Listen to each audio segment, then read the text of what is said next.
Last में हमने पढ़ा था मिशन और विजन स्टेटमेंट। किसी को कोई कंफ्यूजन इसमें?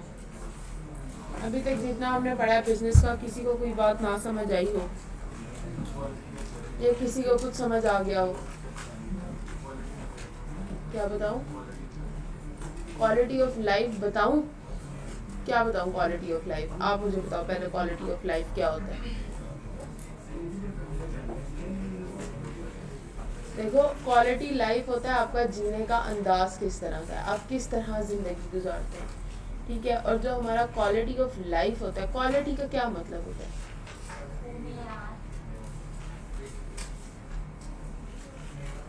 म्यार। म्यार कहते हैं ना, तो हमारा जीने का म्यार जो है वो कुछ चीज़ों पर डिपेंड करता है।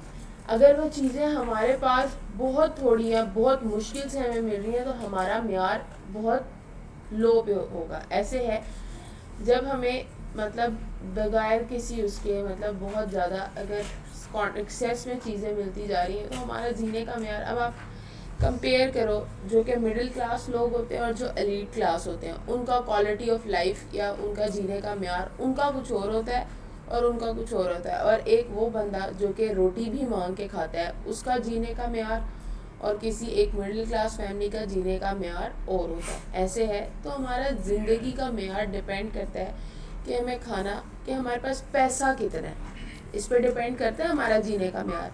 तो उसने आपकी बुक में भी ये बात लिखी है कि हमारा जीने का म्यार किस पे डिपेंड करता है कि हमारे हाथ में पैसा कितना है चीज़ों को ख़रीदने के लिए। इसके ऊपर हमारी क्वालिटी ऑफ लाइफ या हमारा स्टैंडर्ड ऑफ लाइफ डिपेंड करता है। समझ आई है बात? ये हाँ जी, ये भी मैं दोबारा क्या टैक्टिकल और ऑपरेशनल प्लान में कंफ्यूजन हो रही है? दोबारा सुनो। मैंने आपको कहा था कि बिजनेस स्टार्ट करने से पहले, ठीक है, कोई आपकी फ्यूचर की सोच होगी उसको लेके कि फ्यूचर में हम ये चीज़ें प्रोवाइड करना चाहते हैं या फ्यूचर में हम अपने बिजनेस को यहाँ लेके जाना चाहते हैं या कुछ ऐसा करना चाहते हैं। एक फ्यूचर आउटलुक होगी। जाहिर है आपने अगर आज बिजनेस बनाने का सोचा है, ठीक है, तो बिजनेस आपका आज है तो नहीं ना। आपने यही सोचा ना कि कल को हम बिजनेस शुरू करेंगे, ये चीज़ें सेल करेंगे, ये प्रॉफिट अर्न करेंगे, तो वो आपकी फ्यूचर आउटलुक होती है बिजनेस की। किसी बिजनेस की एग्जांपल देके, जैसे अब मैं आपको एक बात बताऊँ, अगर मैंने ये कॉलेज स्टार्ट करना था, बिजनेस है ना, ये प्रॉफिट ऑर्गेनाइजेशन है, मैंने ये कॉलेज स्टार्ट करना था, तो मैंने बैठे बिठाए तो इतने बड़ा ये एक बिल्डिंग खरीद के कॉलेज स्टार्ट नहीं किया होगा। मैंने देखा होगा, मुझे रियलाइज़ हुआ होगा कि शायद सीए का इतना अच्छा प्रोवाइड नहीं किया जा रहा कहीं और, तो मेरा कोई एम होगा पीछे, मेरा कोई फ्यूचर आउटलुक होगा कि मैंने क्वालिटी ऑफ एजुकेशन प्रोवाइड करना है यहाँ पे, ठीक है। मैंने मतलब इस तरह के हमारे जो बच्चे हैं, ज़्यादा बच्चे हमारे फर्स्ट अटैम्प्ट में निकले, मेरा कोई पीछे एक फ्यूचर सोच होगी इस ऑर्गेनाइजेशन को बनाने की। ये होता है विजन आपका, कि आपकी फ्यूचर आउटलुक क्या है अपने बिजनेस को लेके, आप करना क्या चाह रहे हो अपने बिजनेस के अंदर, दैट इज़ फ्यूचर आउटलुक। आप लोगों को क्या चीज़ प्रोवाइड करना चाह रहे हो अपने बिजनेस से, that is vision, future outlook. समझ आइए? मिशन होता है आपके आज पे वो फोकस करेगा कि आज अगर आपका बिजनेस है तो क्यों है, आपका बिजनेस आज क्या वैल्यूज ऑफर कर रहा है, ठीक है, आपके बिजनेस का मकसद क्या है जो आज आपने ये बिजनेस बनाया है, ये होता है हमारा मिशन, ठीक है। अब मिशन में आपने बता दिया कि हम ये वैल्यूज ऑफर कर रहे हैं लोगों को, ये हमारा मकसद है टोटल, ठीक है। जैसे मैंने कहा कि हमारा मकसद है कॉलेज में क्वालिटी ऑफ एजुकेशन प्रोवाइड करना, आज हमारा मकसद बन गया है। अब जब मकसद एक बन गया है आपका, तो उस मकसद को अचीव करने के लिए कोई स्ट्रैटेजीज बनाओगे ना, कोई गोल आप सेट करोगे कि मैंने यहाँ पे ऐसे टीचर्स लेकर आने हैं, यहाँ पे टेस्ट सिस्टम रखना है, ठीक है। ये सब चीज़ें आपने गोल्स बना लिए, ठीक है। अब उन गोल्स को अचीव करने के लिए भी कोई ना कोई छोटे छोटे प्लान्स बनाओगे, ठीक है, उसको वो कहता है ऑब्जेक्टिव्स, ठीक है। अब आपने कहा कि मैंने टीचर लेकर आना है, टीचर लेकर तो आना है, ये आपका गोल हो गया। टीचर को लेके कैसे आना है, वो आप ऑब्जेक्टिव्स बनाओगे उसके लिए, कि मैंने टीचर्स के इंटरव्यूज़ करने हैं, ठीक है, उसके बाद उनका नॉलेज चेक करना है, उनका एक्सपीरियंस देखना है, उसके बाद यहाँ पर टीचर को लेकर आना है। आपने कहा मैंने टेस्ट सिस्टम अच्छा बनाना है, तो टेस्ट सिस्टम अच्छा बनाने के लिए आपने कहा मैंने यहाँ पे टीएस हायर किए हैं, ठीक है। उसके बाद टीएस का एक हेड रखा है पहले, जो टीएस सब टीचर्स को जो है वो ओवरऑल उनके ऊपर नज़र रखेगा, सुपरवाइज करेगा, उनको मॉनिटर करेगा, दैट इज़ माई ऑब्जेक्टिव्स। ठीक है।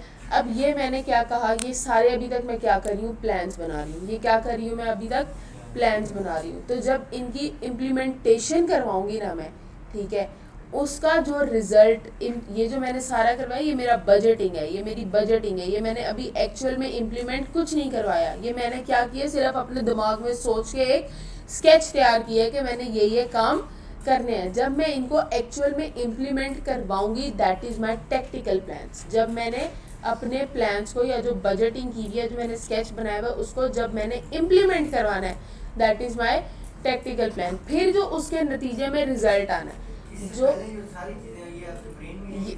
जाहिर है प्लान जो आप कर रहे हो वो प्लान आप अभी अपने दिमाग में तैयार कर रहे हो ना, प्लान जब इम्प्लीमेंट करवाओगे दैट इज टेक्टिकल। हाँ, उसको हम टेक्टिकल प्लान्स कहते हैं। जो हमने स्ट्रेटजीज बनाई हैं उसको हमने क्या करवाया है, एक्चुअल में इम्प्लीमेंट करवाया है। जो अपने ये देखो ना, इम्प्लीमेंटेशन टारगेट्स एंड बजट्स, जो ये हमने बजट्स या जो ये स्ट्रेटजीज बनाई हुई है उसको हम क्या करवा रहे हैं, इम्प्लीमेंट करवा रहे हैं। फिर जो उसके इम्प्लीमेंट होने के लिए बाद एक रिजल्ट हमने सोचा था कि ये रिजल्ट आएगा, एक रिजल्ट उसके इम्प्लीमेंट होने के बाद जो आया है रिजल्ट वो एक्चुअल होता है। उसके बेस के ऊपर अगर हमारा बजटेड रिजल्ट और एक्चुअल रिजल्ट आपस में मैच नहीं हो रहे, ठीक है, हमने कुछ और सोचा था और एक्चुअल में कुछ और हो गया, तो फिर हम क्या करेंगे, उसके ऊपर ऑपरेशनल प्लान्स बनाएंगे। फिर एक्चुअल में उसके हिसाब से प्लान बनाएंगे जो बजट होने के बाद, इम्प्लीमेंट होने के बाद, जो अब एक्चुअल में हम दोबारा एक्शन और टारगेट सेट करेंगे उसको हम कहते हैं ऑपरेशनल प्लान्स। क्लियर हुई बात? ये था इसके अंदर। इसके अलावा कोई सवाल किसी का? आगे वो कहता है who decides mission, goals and objectives. Business के अंदर मिशन, गोल्स और ऑब्जेक्टिव्स कौन डिसाइड करता है? When an entity defines its mission in a mission statement, the statement is issued by the leaders of the organization. जब mission हम define कर लेते हैं अपनी मिशन स्टेटमेंट के ऊपर, तो स्टेटमेंट लीडर्स इशू करते हैं। लीडर्स कौन होते हैं? ऑर्गेनाइजेशन के लीडर्स कौन होते हैं? कौन होते हैं ऑर्गेनाइजेशन के लीडर्स?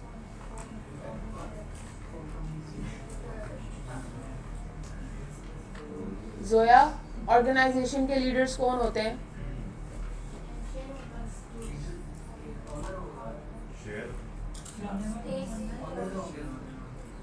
चलाने वाले। और ऑर्गेनाइजेशन को चलाने वाले कौन होते हैं? शेयर होल्डर वाला बंदा कौन है?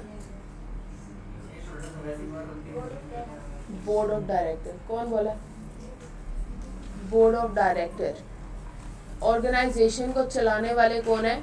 Board of directors. Board of directors share holders के एजेंट्स होते हैं। शेयर होल्डर्स कभी खुद ऑर्गेनाइजेशन में आके काम नहीं करता। कभी भी शेयर होल्डर ऑर्गेनाइजेशन में आके काम नहीं करेगा। शेयर होल्डर्स के बिहाफ पे ऑर्गेनाइजेशन में कौन काम कर रहा है, कौन डिसीजन ले रहा है? Board of director. तो मिशन स्टेटमेंट भी कौन इशू करेगा? Board of directors.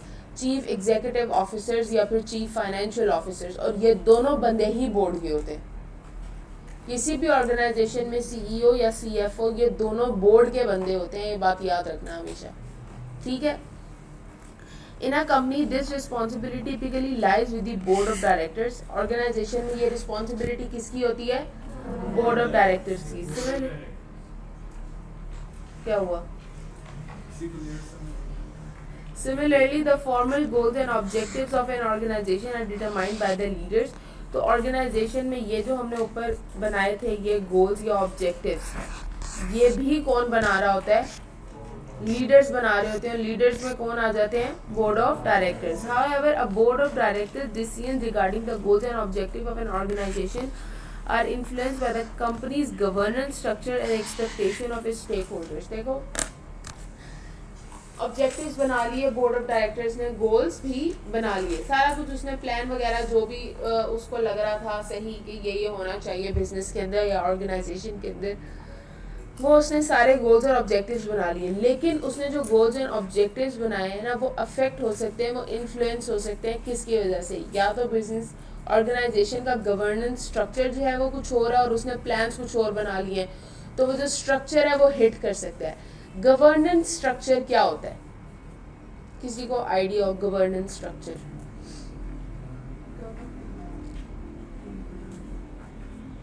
Governance structure में आपको पता है जो ऑर्गेनाइजेशन है उसके अंदर एक होता है दोस्त चार्ज विद गवर्नेंस की बॉडी होती है, उसका नाम होता है दोस्त चार्ज विद गवर्नेंस, जो कि सारे प्लान्स को और बजट्स को जो बोर्ड ने बनाए हैं उनको वेरीफाई करती है। अगर कोई काम बोर्ड गलत कर रही है ना, बोर्ड ऑफ डायरेक्टर्स कोई काम गलत कर रहे हैं तो उनकी शिकायत लगती है दोस्त चार्ज विद गवर्नेंस को। TCWG जो होती है वो बोर्ड के काम को वेरीफाई करती है कि बोर्ड जो है वो सही काम कर भी रहा है या नहीं कर रहा। जाहिर है आप अकेले उसको उसके हाल पे तो छोड़ नहीं सकते ना बोर्ड को, कि बोर्ड लीडर्स हैं जो मर्जी करते फिरे, तो ये चीज़ तो पॉसिबल नहीं है। तो बोर्ड ऑफ डायरेक्टर्स के ऊपर जो बॉडी बैठी होती है उसको कहते हैं दोस्त चार्ज विद गवर्नेंस। जो मेन डिसीजंस होते हैं बिजनेस के या जो मेन काम होते हैं वो कौन कर रहा होता है, दोस्त चार्ज विद गवर्नेंस होती है, वो बोर्ड के ऊपर बैठ के कर रही होती है। ऑनर्स को रिपोर्ट कर रहे होते हैं, ये भी ऑनर्स नहीं है कंपनी के ये भी। तो क्या होता है, किससे ये इन्फ्लुएंस हो सकते हैं डिसीजन, अगर दोस्त चार्ज विद गवर्नेंस को लगता है गोल्स ऑब्जेक्टिव सही नहीं बने तो वो कहेगी चेंज करो इसे, वो इन्फ्लुएंस कर सकती है। दूसरा, आपने जो प्लान्स बनाए हैं वो आपके स्टेक होल्डर्स की एक्सपेक्टेशंस के मुताबिक ही नहीं है। आपके स्टेक होल्डर्स की जो आपकी बिजनेस से एक्सपेक्टेशंस हैं वो कुछ और हैं और आपके जो गोल्स हैं वो कुछ और हैं, ठीक है। तो आपके जो गोल्स हैं वो बोर्ड का डिसीजन किस से इन्फ्लुएंस हो सकते हैं, एक तो गवर्नेंस आपका इन्फ्लुएंस कर सकती है और दूसरा स्टेक होल्डर्स की एक्सपेक्टेशंस आपके जो गोल्स या ऑब्जेक्टिव्स हैं उनको अफेक्ट कर सकती है, उनको इन्फ्लुएंस कर सकती है और वो मजबूर हो सकते हैं कि वो अपने गोल्स और ऑब्जेक्टिव्स को चेंज करें। क्लियर होगी बात। इसके बाद कहते हैं आपने गोल्स को अफेक्टिव गोल्स कैसे सेट होते हैं। अफेक्टिव गोल सेट करने के लिए सबसे पहली चीज़, techniques for setting affective goals include participating in the goal setting process. Goal setting process में जितने भी लोग हैं सब के सब पार्टिसिपेट करें, हर बंदा अपना मशवरा दे के ये नहीं ये होना चाहिए। देखो जब एक जगह पे 10 लोग बैठे हैं तो 10 लोगों के पास मुख्तलिफ नॉलेज होता है। ऐसे जब हर कोई अपना मशवरा देगा या हर कोई अपना पॉइंट ऑफ व्यू रखेगा तो हो सकता है किसी का पॉइंट ऑफ व्यू बहुत बेहतर हो या कोई अपना पॉइंट ऑफ व्यू जो दे रहा है वो बहुत इफेक्टिवली हम उससे अपने ऑर्गेनाइजेशन को मैनेज कर पाएँ। तो वो कहता है अफेक्टिव गोल के लिए ज़रूरी है कि वहाँ पे जितने भी लोग बैठे हैं, जितने भी बोर्ड के बंदे बैठे हैं वो सारे के सारे पार्टिसिपेट करें गोल सेटिंग प्रोसेस के अंदर। उसके बाद ensuring that the goals involve intrinsically motivating work. आपके गोल्स के अंदर मोटिवेटिंग काम शामिल होना चाहिए। मोटिवेटिंग काम मतलब आप गोल्स ऐसे बनाओ कि आपका अगर एम्प्लॉय पढ़े तो वो भी मोटिवेट हो जाए उसको। मतलब आप उस गोल्स में लिखो कि अगर हमारी प्रोडक्टिविटी जो है, अगर आपने एक लेवल सेट किया है कि हमने 10,000 यूनिट्स बनाने हैं तो आप कहते हैं कि अगर ये लेवल हमारा 1 साल के अंदर विद इन 1 ईयर अचीव हो जाता है तो हम अपने जो लेबर्स हैं उनको या हमारे जो एम्प्लॉयज़ हैं उनको प्रमोट करेंगे या उनको बोनस प्रोवाइड करेंगे। तो जब आपका एम्प्लॉय ये पढ़ेगा कि बोनस मिलेगा तो वो मोटिवेट होगा कि नहीं होगा काम करने के लिए। तो कहता है आपने जो गोल्स बनाने हैं उसके अंदर मोटिवेटिंग काम जो है वो शामिल होने चाहिए। फिर वो कहता है establishing a system that provides feedback on the achievement of goals. आप एक ऐसा सिस्टम बनाओ तो जो आपने गोल्स सेट किए हैं उसके ऊपर आप कंटिन्यूस फीडबैक भी ले सको। कंटिन्यूस फीडबैक किस तरह के, आप जो गोल्स बना रहे हो क्या वो गोल्स ठीक भी हैं या ठीक नहीं है, इस बारे में आप फीडबैक ले लो, अपने एम्प्लॉय से ले लो, अपने स्टेक होल्डर से ले लो, ठीक है। और स्टेक होल्डर्स भी कौन से, शेयर होल्डर्स आ जाते हैं इसमें, एम्प्लॉयज़ आ जाते हैं, बोर्ड ऑफ डायरेक्टर्स आ जाते हैं, ये सारे क्या हैं, स्टेक होल्डर्स। तो कहता है कि आप इन सब से क्या लेते रहो, फीडबैक भी लेते रहो कि क्या हमें ये गोल्स हमने अच्छे बनाए हैं या इसके अलावा हमें कोई चेंजेस इसमें लेकर आने चाहिए। फीडबैक यही होता है ना कि आप मशवरा ही ले रहे होते हो उनसे कि मैंने काम अच्छा किया या नहीं किया और मुझे क्या इनको चेंज करना चाहिए या फिर नहीं करना चाहिए। उसके बाद वो कहता है ensuring that goals are smart. Smart का मतलब क्या है, एस स्टैंड फॉर सिंपल, आपका गोल सिंपल होना चाहिए।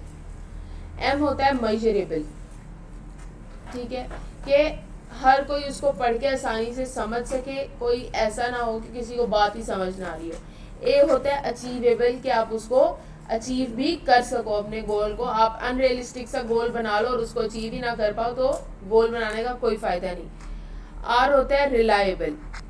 रिलायबल होना चाहिए कि आप उस पर रिलाय भी कर सकें अपने गोल के ऊपर। ऐसा ना हो कि आपने गोल तो बना लिया लेकिन अब आपसे, आप दोनों का क्या नाम है, आपका और आपका, सॉरी अब्दुल्ला आप पीछे चले जाओ। और इसमें जो टी होता है वो होता है टाइमली, कि आपका गोल जो है वो with in the time achieve भी हो सके। एस क्या होता है? सिंपल, एम ए अचीवेबल और T timely. Aligning personal and commercial goals. Aligning का क्या मतलब होता है?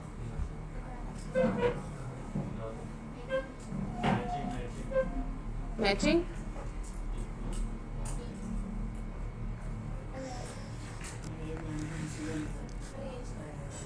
वो कहता है आपने जो अपने पर्सनल गोल्स हैं ना और जो अपने कमर्शियल गोल्स हैं, ठीक है, उनको इस तरह अलाइन करो कि वो दोनों एक दूसरे से अलग अलग रहें। आपके बिजनेस के मामलात में आपके पर्सनल गोल्स नहीं आने चाहिए। जो आपके कमर्शियल गोल्स हैं या जो आपके ऑर्गेनाइजेशन के गोल्स हैं, आपने उनको मद्देनज़र रखते हुए काम करना है। आपने ऐसा नहीं करना कि अपने पर्सनल प्रॉफिट को आप सामने ले आओ, अपने पर्सनल गोल्स को सामने लेकर आके आप अपने कमर्शियल गोल्स को अफेक्ट कर दो। तो ये चीज़ नहीं करनी, तभी आपके गोल्स इफेक्टिव हो सकते हैं। आपने अपने पर्सनल गोल्स को, अपनी पर्सनल कोशिशों को या अपने पर्सनल फ़ायदे को एक साइड पे रखना, उसको ऑर्गेनाइजेशन के दरमियान में नहीं लेके आना। उसके बाद स्टेटिंग goals positively when recording them. आपने अपने गोल्स को पॉजिटिवली शो करवाना है, ठीक है। कोई आपके गोल्स में ऐसी कोई बात ना हो जिससे कोई नेगेटिव इम्पैक्ट जाए किसी अगले बंदे के ऊपर, ठीक है। पढ़ने वाले को कोई नेगेटिव बात ना मिले उसमें से, या कोई उससे गलत मतलब ना वो खस कर ले। आपने अपने गोल्स को पॉजिटिवली रिकॉर्ड करना है। और लास्ट वन, सेटिंग प्रायोरिटीज़। आपने प्रायोरिटी सेट करनी है। प्रायोरिटी सेट करने का मतलब कि आपने अहमियत देनी है कि ये काम मैंने पहले करना है, सबसे पहले ये चीज़ ज़रूरी है, उसके बाद ये काम ज़रूरी है, उसके बाद ये काम ज़रूरी है। तो आपने अपनी प्रायोरिटी सेट करके काम भी उसी डायरेक्शन में और उसी पोजीशन के अंदर जो है वो आपने करना है, उसी सीक्वेंस में आपने काम करना है। जो सबसे ज़्यादा ज़रूरी है उसको नंबर 1 पे रखो।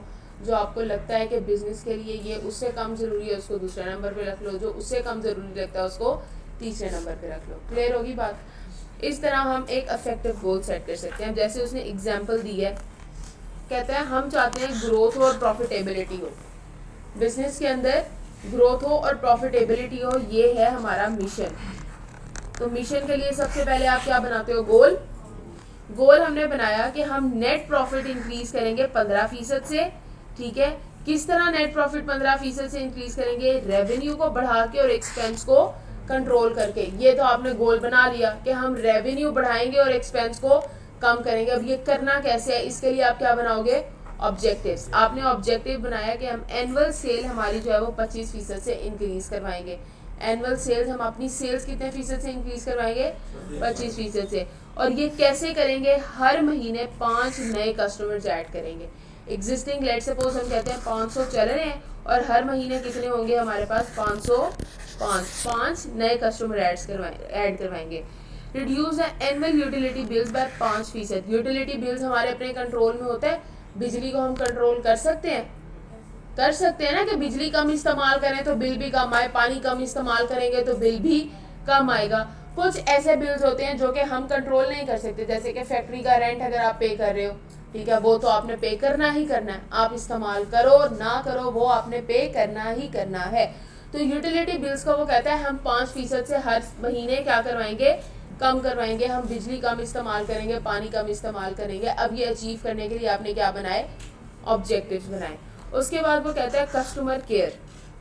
हमने अपने कस्टमर्स का ख्याल रखना है। ये हमने क्या बना लिया? मिशन। अब मिशन को अचीव करने के लिए गोल क्या बनाए कि हमने कस्टमर की कंप्लेन 30% से रिड्यूस करनी है। अगर हमें कस्टमर कंप्लेन कर रहा है तो हमने क्या कोशिश करनी है कि कस्टमर की कंप्लेन 30% से कम हो जाए और इम्प्रूव करना है टाइम कि उनका जो मसला है, अगर हमें उनका मसला सॉल्व करने में 3 दिन लगते हैं तो हम कम से कम उसका मसला 1 दिन के अंदर अंदर सॉल्व कर दें। ये हमने गोल बना लिया। अब इसको अचीव करने के लिए ऑब्जेक्टिव कैसे बनाया? वो कहता है hire 2 new customer service employees within next 12 month. अगले 12 महीनों के अंदर हमने 2 नए एम्प्लॉयज जो है कस्टमर केयर में हायर करने हैं। अगले 12 महीनों के अंदर हमने 2 नए कस्टमर केयर के अंदर हायर करने हैं, ताकि जो 3 दिन के अंदर मसला सॉल्व हो रहा है वो 1 दिन के अंदर मसला सॉल्व हो जाए। Respond to customer complaint within the 2 business days. जो कस्टमर की कंप्लेन आ रही है उसको कम से कम हमने 2 दिनों के अंदर अंदर रिस्पॉन्ड करना ही करना है। ये हमने क्या बना लिया? उसके लिए ऑब्जेक्टिव बना लिया। अब मिशन है अगला कि हमने स्टाफ रिटेन करना है। रिटेंशन का मतलब होता है कि जो एम्प्लॉय हमारे पास काम कर रहा है वो छोड़ के ना जाए, वो हमारे साथ ही काम करता रहे, रिटेन रहे हमारे साथ, इसको कहते हैं staff retention. Improving staff retention to fewer than 3 employees leaving in 6 month. वो कहता है कि हमारे अगर एम्प्लॉय जो है वो छोड़ के जा रहा है तो कम अज़ कम, अगर एम्प्लॉय है, अगर लेट सपोज उसको ज़्यादा कोई एम्प्लॉय छोड़ के जा रहा होगा, वो कहता है कि हमें 6 महीनों के अंदर कम अज़ कम हमारा जो एम्प्लॉय है वो 3 से ज़्यादा कोई एम्प्लॉय छोड़ के ना जाए, कम अज़ कम बस 3 जाए, 3 से ज़्यादा ना जाए। फिर वो कहता है अब इस एम्प्लॉय को रिटेन करने का तरीका, provide training for new employees. अगर कोई नया एम्प्लॉय आता है तो उसको ट्रेन करेंगे पहले 90 दिनों के अंदर। आप कहीं पे काम करने जाओ तो पहले वो आपको ट्रेनिंग ही करवाते हैं। आप जो फर्म में आर्टिकल्स करने जाते हो तो उसमें भी आपके पहले 2 महीने इंटर्नशिप के होते हैं, 2 महीने प्रोबेशन के होते हैं, उसके बाद आपकी जो है वो आर्टिकलशिप स्टार्ट होती है। फिर वो कहते हैं count by weekly one on one meeting. हर 2 हफ्ते बाद जो है क्या रखें, आप अपने एम्प्लॉयज़ के साथ मीटिंग रखें, उनके मसाइल वगैरह सुने ताकि आपका एम्प्लॉय आपके साथ रिटेन रहे। ये एग्रीमेंट भी तो करवाते हैं ना कि लाइक 2 साल हाँ। हमारी कंपनी के साथ ये। वो हर कंपनी नहीं करवाती। तो क्या वो ऑब्जेक्टिव पे नहीं आएगा? क्या? हाँ, आ सकता है, वो भी आ सकता है ऑब्जेक्टिव में कि आप कॉन्ट्रैक्ट करवा लें अपने एम्प्लॉयज़ के साथ। फिर एफिशिएंसी, हमने एफिशिएंसी इंक्रीज़ करनी है अपनी, तो अपनी एफिशिएंसी इंक्रीज़ करने के लिए वो कहता है reduce shipping times from 5 to 2 days. अगर हमारी डिलीवरी, हर चीज़ों की जो डिलीवरी हो रही है वो 5 दिनों में हो रही है तो कम अज़ कम हम उसको कितने दिनों में करें, 2 दिनों के अंदर। तो 2 दिनों के अंदर करने के लिए हम क्या करेंगे, नया शिपर ऐड करेंगे, ठीक है। अगर हमारे पास डिलीवरी बॉयज़ 2 हैं तो हम बढ़ा देंगे, उसे 3 कर लेंगे। Improve production time by 2 hours, और जो चीज़ हमारी बनने में 4 घंटे लग रहे हैं हम कोशिश करेंगे वो चीज़ हमारी कितनी देर में बने, 2 घंटे में। तो जो जब चीज़ तैयार जल्दी होगी तो सेल भी और डिलीवर भी जल्दी होगी। ये कुछ एग्जांपल्स थी इसकी, बाकी हम कल पढ़ लेंगे, ठीक है। ये सैटरडे ऑफ है आप लोग का? अगर ये सैटरडे ऑन हुआ तो ये सैटरडे मैंने